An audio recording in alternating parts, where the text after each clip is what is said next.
இன்றே டவுன்லோட் செய்து உங்கள் ஃபேவரட் ஷோக்களை என்ஜாய் பண்ணுங்க. என்ன ரகுராம், உன் பொண்ணுக்கு சாமி வந்ததை பார்த்தேன். அப்படியே மருத்து வச்சு சொன்னதையும் கேட்டேன். உன் பொண்ணு கர்ப்பமாவே இல்லையாமே. அப்போ இவ்வளவு நாளா தான் கர்ப்பமா இருக்கிற மாதிரி நடிச்சு உன்னை ஏமாத்திருக்காளா?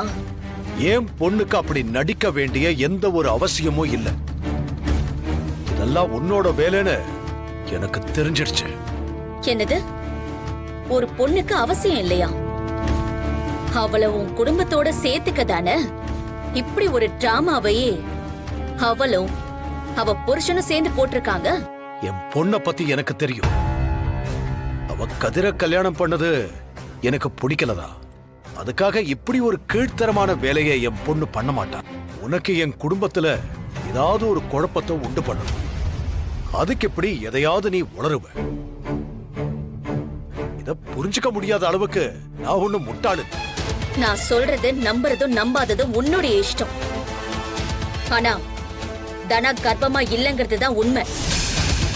அது மட்டும் இல்ல, இந்த பொய்க்கு உன் பொண்டாட்டி ஜானகி, உன் பொண்ணு மாயா, சீனு, கதிர் எல்லாருக்குமே இந்த விஷயம் தெரியும்.